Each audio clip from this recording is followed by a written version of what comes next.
തിരുനാമത്തിന് മാത്രമുണ്ടാകട്ടെ. ഒരു വിശ്വാസി ഈ ലോകത്തിൽ എങ്ങനെ ജീവിക്കണമെന്നും മരിക്കണമെന്നും അത് എപ്രകാരമായിരിക്കണമെന്നുള്ള നല്ല മാതൃകയാണ് പ്രിയ കൊച്ചമ്മയിലൂടെ നാം മനസ്സിലാക്കുന്നത്. ഒരു മാതാപിതാക്കൾ ഏറ്റവും സന്തോഷിക്കുന്നത് മക്കളുടെ പേരിൽ അറിയപ്പെടുമ്പോഴും മക്കള് മാതാപിതാക്കളുടെ പേരിൽ അറിയപ്പെടുമ്പോഴുമാണ്. തനിക്ക് ലഭിച്ച മക്കളെ കർത്താവിന്റെ മക്കളാക്കി വളർത്തുവാനായിട്ടുള്ള വലിയ ഭാഗ്യം കൊച്ചമ്മയ്ക്ക് ലഭിച്ചു.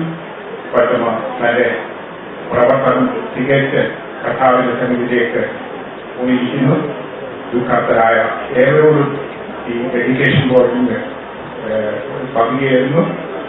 ദൈവം ആശ്വസിപ്പിക്കട്ടെ എന്ന് പ്രാർത്ഥിക്കുന്നു.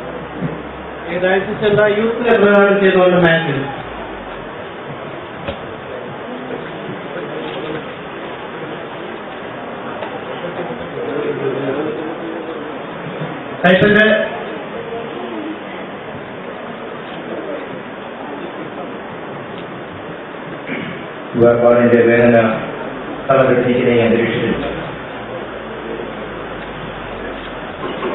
കുറച്ച് മാസങ്ങൾ മുമ്പ് നമ്മുടെ സെൻട്രൽ കോളേജിൽ വെച്ച് നടന്ന ഒരു മീറ്റിംഗാണ് എന്റെ മനസ്സിലൂടെ പോയത്. നമ്മുടെ സഭയിലെ ആദ്യ 7 പട്ടക്കാർക്ക് പട്ടം കൊടുത്ത് 50 വർഷം തികഞ്ഞ ദിവസം സ്കോട്ടർപാർക്കിന് നിലവിലായി നടന്നിരുന്നു. അന്ന് സി മാത്യു ബിഷപ്പ് പ്രസംഗിച്ചപ്പം ഒരു മെസ്സേജിനകത്ത് പറഞ്ഞൊരു വാചകമുണ്ട്, ആദ്യത്തെ 7 പട്ടക്കാരുടെ കൊച്ചമ്മമാരെ കുറിച്ച്. സഭ രൂപീകൃതമാകുന്ന കാലത്ത് നീളാകാശവും താഴെ ഭൂമിയും മാത്രം കൈമുതലായുള്ള സമയത്ത് പടവുദൂഷയിലേക്ക് കടന്ന ആൾക്കാർക്ക് കൈത്താങ്ങലായി നിൽക്കുവാൻ മനസ്സ് കാണിച്ച കൊച്ചമ്മമാരെ കുറിച്ച് ഒന്നും കണ്ടുകൊണ്ടല്ല സംവിധാന മുഖത്തേക്ക് മാത്രം നോക്കി അലക്സാണ്ടർ ബിഷപ്പിന് കൂട്ടായി നിൽക്കുവാൻ, അദ്ദേഹത്തിന്റെ ശുശ്രൂഷയ്ക്ക് കൂട്ടായി നിൽക്കുവാൻ മനസ്സ് കാണിച്ച് കൊച്ചമ്മയെ ഓർത്തിയാൻ നന്ദിയോടേക്ക് സ്തോത്രം ചെയ്യുക.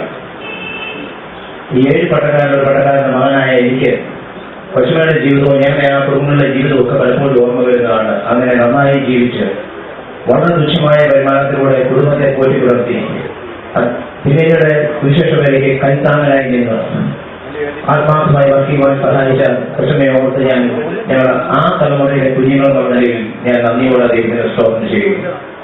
സഭയുടെ യുവജനത്തിന് ശേഷം തിരുമേനി വന്ന് കാണുന്നതിന് വേണ്ടി ഞങ്ങൾ യുവജനങ്ങൾ വന്നിരുന്നു. അന്ന് വന്നപ്പോൾ കൊച്ചമ്മയുടെ സ്വീകരണം, സ്നേഹം അനുഭവപ്പാൻ ഞങ്ങൾക്ക് യുവജനങ്ങൾക്ക് സാധിച്ചു.